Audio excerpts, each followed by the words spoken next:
falar um pouco sobre um trabalho que o tema é a representação da ciência no Science Vlogs Brasil, uma análise de canais de divulgação científica. E nessa pesquisa a gente buscou analisar qual era a representação da ciência em canais de divulgação científica no YouTube. A gente fez um levantamento sobre como é que estão esses estudos mais recentemente, buscando um material empírico brasileiro para a gente analisar e entender como é que a ciência está presente nesse espaço que é o YouTube, né? A gente tem aumentado a nossa relação com a internet sistematicamente, de acordo com o IBGE. O YouTube também tem ganhado um espaço como fonte de informação e até uma rede social. É interessante para a gente entender como a ciência aparece nesse espaço. E aí a gente optou por analisar esse grupo específico, que é o Science Vlogs Brasil, e eles são como um selo de qualidade, eles têm até um slogan que é ciência para quem gosta de ciência. Na época que a gente fez a pesquisa, minha pesquisa é de 2018 e 2019,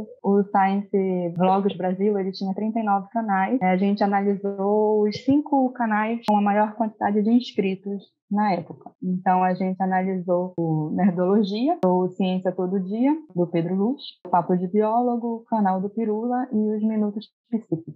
Dentro desses 5 canais, a gente analisou os 5 vídeos com maior quantidade de visualizações e aí a gente tentou identificar algumas características dessa ciência presente nesses vídeos. A gente fez uma revisão bibliográfica sobre representação social da ciência. A gente encontrou algumas categorias hegemônicas na literatura. Tem a ciência tradicional, a ciência das ciências exatas, das ciências naturais, uma ciência marcada pela experimentação, pela certeza, que é a que normalmente a gente encontra no cinema, principalmente, essa representação, inclusive, que traz um cientista homem, normalmente o estereótipo mais comum que a gente encontra. A gente tem um perfil de uma ciência que é solucionadora de problemas, que está ali para resolver algum problema da humanidade ou algum problema de uma pessoa específica e que vai dar ali uma resposta boa e benéfica para a gente. Tem também a ciência desbravadora, ligada àquele perfil do cientista naturalista. E aí a gente também tem a ciência que está mais relacionada a um saber acadêmico e científico, está relacionada a esse perfil do cientista como um professor, essa parte mais escolar. E aí o que a gente percebeu é que em todos esses 5 canais a gente tem uma ciência feita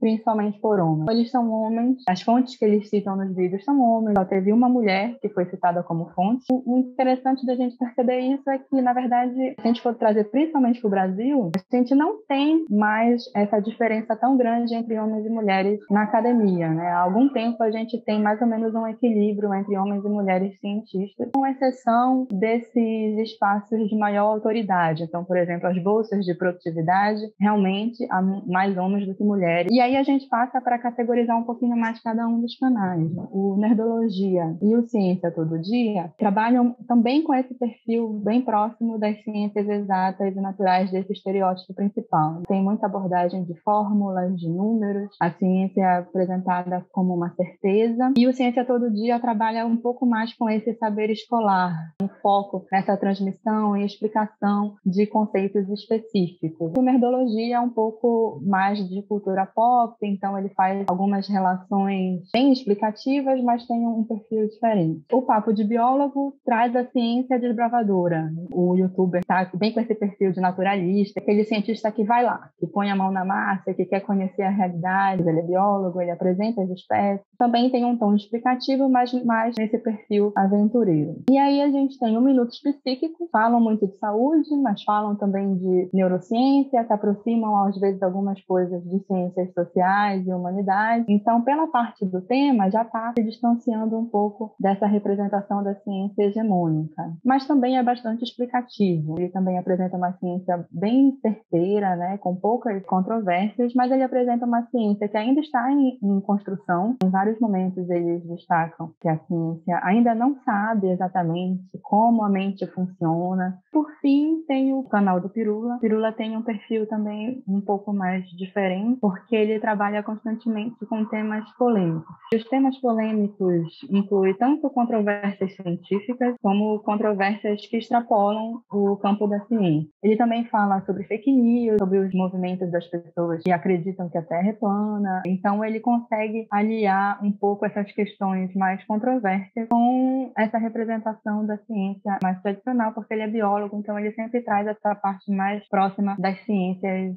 naturais. O interessante de analisar esse panorama é que a gente consegue ver um pouco do que está sendo feito, né? Quando a gente fala de divulgação científica, na internet, no YouTube, nossa ideia era um pouco mapear esse cenário para a gente entender o que está sendo feito. Esse recorte foi feito para uma pesquisa que se encerrou em 2019, então a gente tem aqui um tempo de gap, até porque o Science Vlogs cresceu muito depois de que a gente encerrou a coleta de dados. O interessante é a gente refletir um pouco sobre esse destaque que a gente dá para essa ciência hegemônica, bem tradicional. E lógico, ela é hegemônica e é tradicional por uma razão, mas esses 5 canais e esses 25 vídeos já trouxeram muitas características interessantes para a gente pensar em uma ciência um pouco mais complexa. Uma ciência que tem aí um processo decisório, um processo de consenso, um processo que perpassa por essas incertezas e também um processo que é feito coletivamente. Não é feito só por um cientista, mas é feito por um grupo de cientistas e assim a gente vai construindo o conhecimento. E é importante a gente saber qual é o panorama que a gente está, para a gente refletir de que forma a gente pode complexificar essa imagem da ciência, do cientista e como a gente pode falar isso nesses espaços de tantos acessos como é o YouTube.